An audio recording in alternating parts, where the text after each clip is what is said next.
Bonjour et bienvenue dans ce nouveau format. Je te propose un sujet de dissertation guidée type bac sur une œuvre au programme. Je commence par le roman La peau de chagrin de Balzac. Il s'agit de te montrer rapidement les différentes étapes de réalisation d'une dissertation. La dissertation n'est pas rédigée en entier mais traitée oralement, de façon synthétique, pour te permettre de mieux comprendre la méthode et également d'avoir un certain nombre d'éléments pour réviser l'œuvre au programme du baccalauréat. N'hésite pas à mettre la vidéo en pause pour recopier des idées ou des citations qui te seraient utiles. Voici le sujet proposé. Dès 1831, Philarète-Chasles reconnaît l'originalité de La peau de chagrin en le considérant comme une œuvre dans laquelle la féerie et le scepticisme se donnent la main, où des observations réelles et pleines de finesse sont enfermées dans un cercle de magie.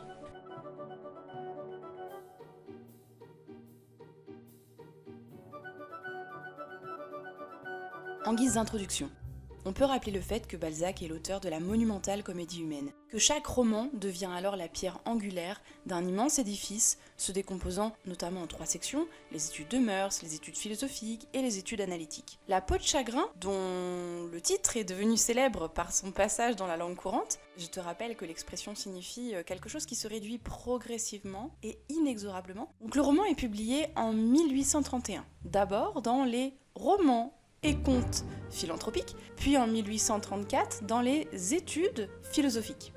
Ce point est important parce que la citation du critique semble également proposer un double aspect du roman, à la fois roman social, mais aussi philosophique, comme le pourrait être un conte merveilleux, porteur d'un enseignement. Et en effet, l'auteur de la citation utilise le terme de féerie. C'est un nom qui évoque le merveilleux et l'univers du conte. La féerie est un mot qui est lié d'un point de vue sémantique au groupe nominal, cercle de magie, soulignant donc l'aspect surnaturel du roman. Balzac dira lui-même d'ailleurs de ce roman qu'il est, je cite, une fantaisie presque orientale. Ces termes semblent bien, de prime abord, s'opposer aux observations réalistes du roman, qui se singularisent par leur acuité extrême, par leur extrême finesse. Cependant, Philarète-Chasles invite à une lecture complémentaire qui permettrait à un univers chimérique d'exister tout en admettant la possibilité d'un doute rationnel. Le scepticisme, ce mot fait en effet référence à un véritable système philosophique. Il connote aussi le doute et semble donc rendre paradoxalement possible la coexistence entre le vraisemblable et l'invraisemblable, qui se donnent la main dans le roman.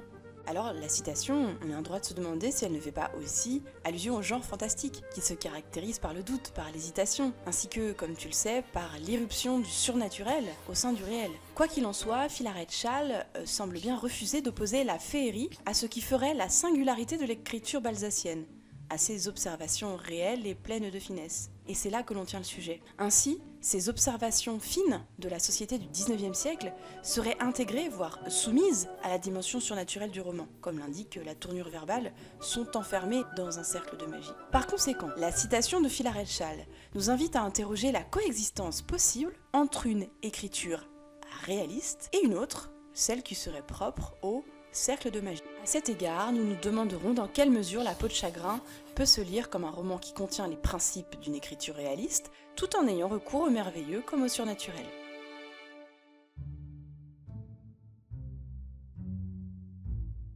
Dans une première partie, nous allons nous concentrer sur les éléments qui pourraient participer du genre du conte, surtout les éléments qui relèvent du merveilleux, afin de montrer comment ces éléments sont au service de la dimension fantastique du roman. En première sous-partie, que l'on pourrait intituler une fantaisie presque orientale, pourquoi ce titre? Rappelons le fait que dans la préface de son roman, Balzac semble vouloir guider sa lecture et définit ainsi son œuvre comme une, je cite, une fantaisie presque orientale où la vie elle-même est aux prises avec le désir, principe de toute passion. Cette vision n'est pas sans faire écho à celle de notre critique littéraire, y voyant une féerie. Elle nous invite donc à interroger le roman à la lumière de l'univers du conte. En effet, différents éléments semblent pouvoir relever du conte, notamment du conte oriental, qui participe de l'orientalisme en vogue au XIXe siècle. L'atmosphère orientale, présente dès la première partie du roman, qui s'intitule d'ailleurs Le Talisman, pose ainsi rapidement l'ambiance souhaitée. On pourrait aussi dire que l'allusion aux Mille et une nuits participe de cet univers et affiche une volonté de s'inscrire dans une veine orientaliste, alors très en vogue. Je te renvoie à la deuxième partie. Je lui racontais cette histoire fantastique, mais rien ne décela sa ressemblance avec cette poésie de l'impossible. Elle s'en amusa de bonne foi, comme un enfant d'une fable prise aux Mille et une nuits. Ce roman reflète donc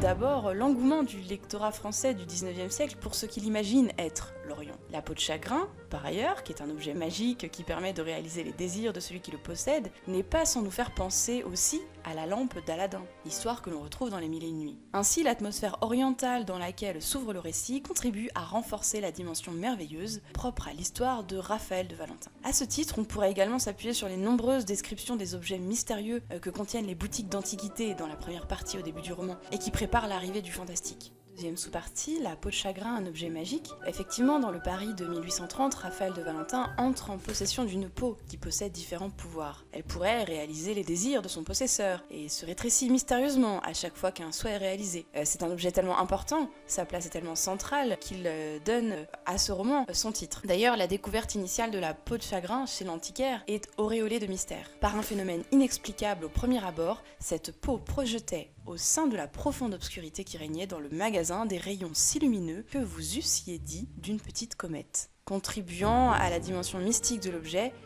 un texte qui est d'ailleurs gravé en sanskrit et porte ainsi, je cite, l'empreinte du sceau que les orientaux nomment le cachet de Salomon. Quelques instants plus tard, le personnage se rend compte du fait que les mots ne disparaissent même pas, alors même qu'il tente de les effacer. Je te renvoie à cette citation. Le vieillard présenta son stylet à l'inconnu, qui le prit et tenta d'entamer la peau à l'endroit où les paroles se trouvaient écrites. Mais quand il eut enlevé une légère couche de cuir, les lettres y réparurent, si nettes et tellement conformes à celles qui étaient imprimées sur la surface que pendant un moment, il crut n'en avoir rien noté.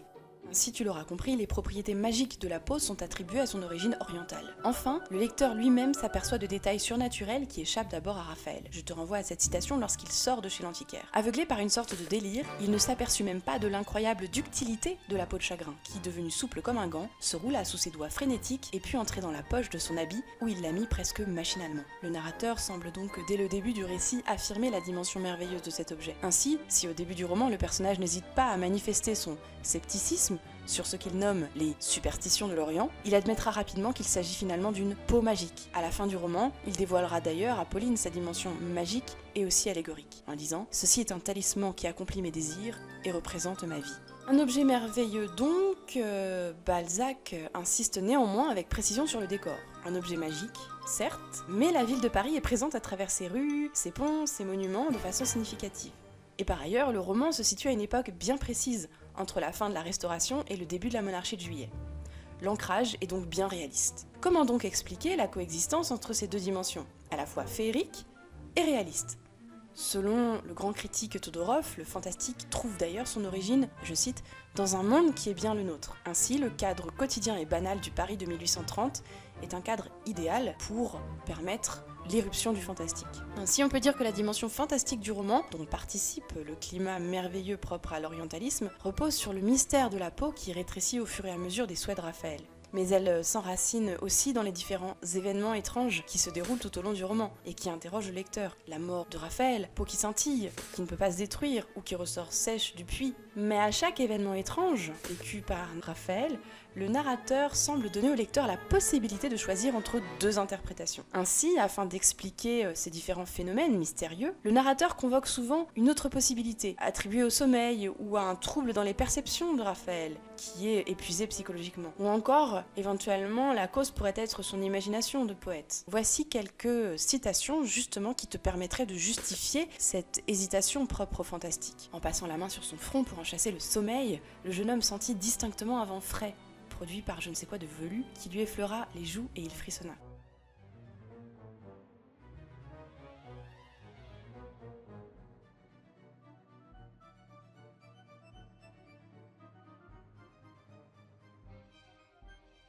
Ainsi, la dimension fantastique du roman, même si elle est servie par un imaginaire qui emprunte au merveilleux, est tributaire d'un ancrage réel. Et chez Balzac, elle fait éruption au sein d'une écriture qui s'annonce comme réaliste. Dans cette deuxième partie, nous verrons le fait que Raphaël, personnage romantique et être de désir, évolue dans un environnement qui va être dépeint par une écriture aux enjeux réalistes. Le roman est en effet ancré dans un cadre spatio-temporel bien déterminé, et l'écriture se caractérise par de nombreuses observations pleines de finesse, pour reprendre les mots de la citation. Alors, sur des exemples de citations justement extrêmement précises qui donnent à voir le réel, tu as l'embarras du choix tout au long du roman. Je te propose des descriptions, par exemple, dans la première partie, des descriptions du salon de Taillefer. Ces descriptions suivent le regard envieux de Raphaël. La soie et l'or tapissaient les appartements. De riches candélabres supportaient d'innombrables bougies, faisaient briller les plus légers détails des frises dorées, les délicates ciselures du bronze avec les somptueuses couleurs de l'ameublement. Les fleurs rares de quelques jardinières artistiquement construites avec des bambous répandaient de doux parfums. Tout, jusqu'aux draperies, respirait une élégance sans prétention. Enfin, il y avait en tout je ne sais quelle grâce poétique dont le prestige devait agir sur l'imagination d'un homme sans argent. Les descriptions dans le roman sont ciselées avec autant de précision que le sont les délicates frises du salon de Taillefer. On pourrait dire aussi le fait que Raphaël est lui-même décrit avec minutie dès le début du roman, à travers le regard des joueurs du Palais Royal. Sa physionomie est montrée comme révélatrice de sa nature profonde, celle d'un personnage romantique rongé déjà par la mélancolie.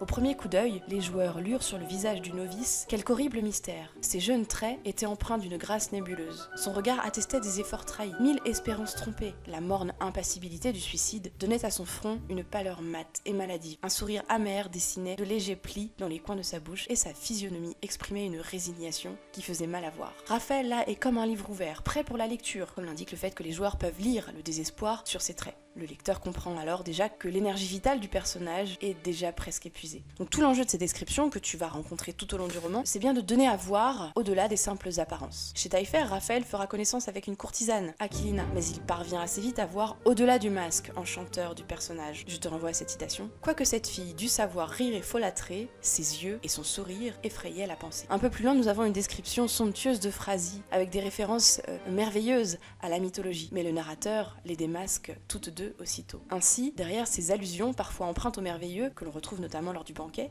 chez Taillefer en première partie, les descriptions révèlent bien en fait les réalités parisiennes invisibles en surface. Il s'agit pour Balzac de décrire la société de son temps, à travers notamment des détails révélateurs des forces profondes qui animent les individus. Ainsi, les personnages rencontrés par Raphaël incarnent en fait des types sociaux. Cette volonté d'établir une sorte de typologie des êtres humains annonce vraiment l'écriture réaliste. Cela se donne à voir dès le début du roman, lors d'une description des joueurs du Palais Royal.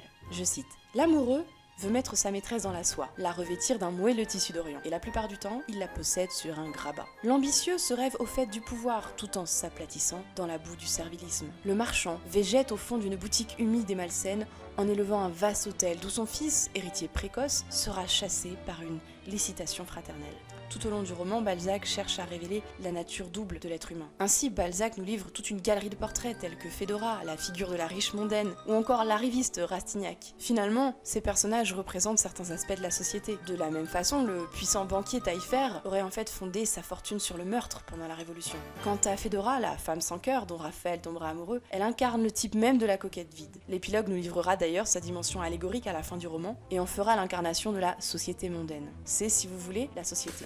Raphaël, quant à lui, incarne le type même du jeune romantique qui ne trouve pas sa place dans cette société. À travers sa longue confession d'un enfant du siècle, qui se situe au centre du roman dans la deuxième partie, le héros romantique se présente d'ailleurs comme un personnage désenchanté. Ainsi, La peau de chagrin est aussi un roman aux enjeux profondément réalistes, car il met au jour, derrière le masque des apparences, les forces invisibles qui animent les individus. Et les individus qui sont dépeints sont des êtres de désir qui se noient dans la débauche. Ainsi, le réalisme des observations fines de l'écrivain permet bien sûr une critique acerbe de la bourgeoisie parisienne, orgueilleuse, qui érige alors l'argent au rang de divinité. L'écriture réaliste du roman souligne l'artificialité de cette société parisienne. Il s'agit de montrer comment le culte de la richesse mènera la société à sa perte. En effet, après que La peau de chagrin ait fait Raphaël riche, celui-ci se perd dans la débauche. Il analysera d'ailleurs sa décadence avec lucidité en disant « tous les excès sont frères ». Mais à travers lui, c'est toute la société parisienne bourgeoise que critique le regard du narrateur. Le personnage de Rastignac est aussi l'occasion pour Balzac de peindre avec finesse le type même de l'arriviste cynique. Il dira « toi, tu travailles ? Eh bien tu ne feras jamais rien. Moi je suis propre à tout et bon à rien. Paresseux comme un homard, eh bien j'arriverai à tout. » Il incarne aussi une économie du désir et des plaisirs qui repose sur ce qu'il nomme un système dissipationnel. À travers l'ensemble de ces observations minutieuses, c'est une critique acerbe donc de la société parisienne corrompue par l'argent qui nous est ici livrée. Balzac, à travers donc toutes ces fines observations, nous présente des personnages qui veulent tous s'enrichir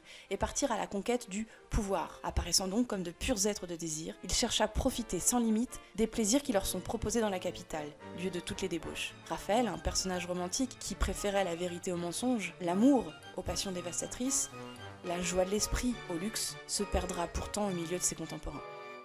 Dans cette troisième partie, nous interrogerons la dimension philosophique et morale au sein de ce roman. En effet, La peau de chagrin, s'il a pu être comparé à une sorte de conte, je te renvoie à la partie 1, aurait également une dimension philosophique, car il peut se lire comme une allégorie de la vie, illustrant combien la vie décroît à cause de la puissance des désirs et de la dissipation des idées. À travers cette perspective, Balzac propose donc aussi une sorte de récit philosophique, dans le sens où il amène le lecteur à réfléchir à la logique du désir. En effet, comme nous l'avons montré en amont, derrière le récit fantastique se retrouve le thème du pacte faustien, ce pacte avec le diable. Cette allégorie de la peau de chagrin semble rappeler au lecteur, comme une sorte de memento mori, que l'énergie vitale est limitée pour chaque être humain. Un choix est d'ailleurs présenté au personnage dès le début du roman. Le personnage, donc Raphaël, est invité à choisir entre deux alternatives. Vivre intensément mais moins longtemps, ou vivre moins intensément et plus longtemps. C'est ainsi que ce qu'on pourrait nommer le drame du désir est présenté au héros. Je cite l'Antiquaire. L'homme s'épuise par deux actes instinctivement accomplis qui tarissent les sources de son existence. Deux verbes expriment toutes les formes que prennent ces deux causes de mort, vouloir et pouvoir. De façon plus générale, on peut dire que le roman constitue une vaste réflexion sur le désir et les passions. Faut-il chercher à satisfaire tous ces désirs pour être heureux ? La peau de chagrin, qui rétrécit au fur et à mesure des désirs, assouvie de Raphaël, apparaît comme l'allégorie de la complexité de la vie face au désir humain. Ainsi donc, Raphaël, héros romantique par excellence, ne parviendra pas à s'adapter à une société de plus en plus décadente et il va se perdre entre le vouloir et le pouvoir. Pourtant, une autre voie semblait proposée à Raphaël dès le début du roman. En effet, l'Antiquaire, après avoir présenté la peau de chagrin, lui propose de se laisser gouverner par la pensée pour ne pas épuiser le corps. Il lui dira « Savoir laisse notre faible organisation dans un perpétuel état de calme ». Ainsi, l'Antiquaire, qui est parvenu à vivre vieux en préservant son énergie, présente à Raphaël une morale, une philosophie stoïcienne. Cette philosophie se singularise justement par une régulation du désir. Et c'est ce que semble nommer précisément le vieil Antiquaire quand il dit « Mes débauches étaient la contemplation des mers, des peuples, des forêts, des montagnes. J'ai tout vu, mais tranquillement, sans fatigue. Je n'ai jamais rien désiré, j'ai tout attendu. » Cette absence de désir s'enracine dans une existence contemplative. Elle renvoie à la philosophie prônée par le philosophe Épicure. L'absence de trouble dans l'âme semble d'ailleurs avoir conduit le vieil homme à un âge avancé. Cela pourrait être une solution philosophique qui éviterait à Raphaël de mourir jeune. Mais, cherchant une jouissance de la vie beaucoup plus immédiate et matérialiste, Raphaël répliquera « J'avais résolu ma vie par l'étude et par la pensée, mais elles ne m'ont même pas nourri. » Donc Raphaël semble s'écarter de cette solution proposée par le vieil Antiquaire. Par ailleurs, Raphaël verra, à la fin du roman, son premier souhait réalisé. Il verra donc le vieil Antiquaire, celui qui prônait une morale stoïcienne, au bras d'une prostituée. Cela semble donc signer l'échec de la morale stoïcienne initialement proposée au personnage. Pourtant, Raphaël sera contraint, lorsqu'il se rend compte de sa fin prochaine, de s'essayer à cette vie contemplative dont lui avait parlé le vieil Antiquaire au début du roman. Arrivé au Mont d'Or, il s'isole du monde et il se laisse aller à la contemplation des paysages. Cela semblerait être effectivement la solution philosophique adaptée. Devenir une des huîtres de ce rocher, sauver son écaille pour quelques jours de plus en engourdissant la mort, fut pour lui l'archétype de la morale individuelle, la véritable formule de l'existence humaine, le beau idéal de la vie, la seule vie, la vraie vie. On a l'impression à ce moment-là dans la troisième partie que Raphaël a trouvé la solution pour retarder encore la mort, que cette philosophie stoïcienne serait la solution. Cependant, cette vie sans désir lui paraît impossible. Même si elle apporte un mieux sensible quelque temps, elle ne lui conviendra pas durablement. Il décédera d'un de ses derniers désirs. Ainsi, le roman présente Raphaël, un personnage aux prises avec une fatalité, celle de l'énergie vitale et du désir. La dimension fantastique du roman, notamment à travers la peau de chagrin magique, participe elle aussi du tragique, mais pour nous délivrer un message philosophique. En effet, on voit que Raphaël est un personnage complètement soumis à son désir, et ce jusqu'à la fin du roman, malgré d'autres possibilités philosophiques, une autre morale qui lui avait été présentée dès le début. Prenons par exemple l'inscription sur le cuir de la peau. Elle exprime l'approche inexorable de sa propre mort. Raphaël a la peau de chagrin sous les yeux, et au fur et à mesure du rétrécissement de la peau, il peut compter les jours qui lui restent. On a donc un personnage qui se montre incapable de dompter son énergie ou de l'utiliser avec sagesse, et qui va passer d'un excès à l'autre, et qui succombera donc de son dernier désir. C'est aussi ce qu'illustre finalement cette réécriture du pacte faustien. On a un personnage qui a conscience dès le début de son destin tragique. Il sait dès le début qu'il va mourir. Le roman d'ailleurs s'ouvre sur cette dimension tragique du parcours de Raphaël, puisqu'on sait qu'il voulait se suicider dès le début. La peau magique ne fera que retarder son suicide, comme le lui dira l'Antiquaire. La peau de chagrin incarne elle aussi ce fatalisme de l'existence. Elle signifie le fait que tout est déjà écrit, que la mort, le destin de chaque individu est déjà écrit quelque part, peut-être par des forces qui nous dépassent. Et enfin, on peut rappeler le fait qu'à la première page de son roman, Balzac a choisi de faire référence à une œuvre romanesque fondamentale, l'œuvre de Sterne. Il fait reproduire une ligne serpentine qui était dans un chapitre du roman Tristram Shandy et qui devait figurer les aléas de la vie du personnage. Mais appliquée à ce roman, cette ligne serpentine semble suggérer aussi les aléas d'une vie qui pourrait se résumer à une quête vers le bonheur et qui ne fait qu'aller entre économie et dissipation du désir. Donc cette ligne serpentine, on pourrait considérer qu'elle est porteuse d'une sorte de vision philosophique aussi de la finitude humaine.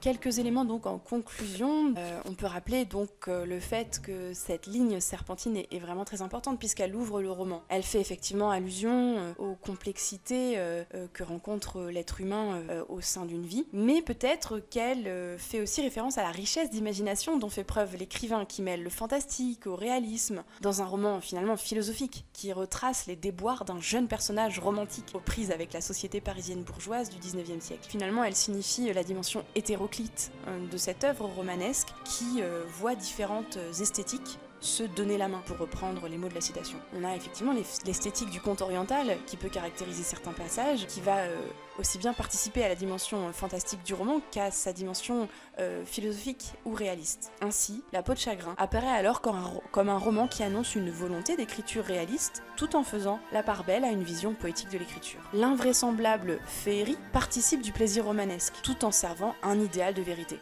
Les cercles de magie dont nous parlait le critique permettent à l'auteur de donner accès à l'invisible de cette société du Paris de 1830. Enfin, à travers ce qui pourrait également apparaître comme une véritable chronique des années 1830, Balzac expose au lecteur sa théorie sur l'énergie vitale et lui propose une réflexion philosophique sur la vie. On est également en droit de se demander si finalement cette peau de chagrin, cette peau parcheminée, n'illustrerait pas également les pouvoirs magiques de l'écriture.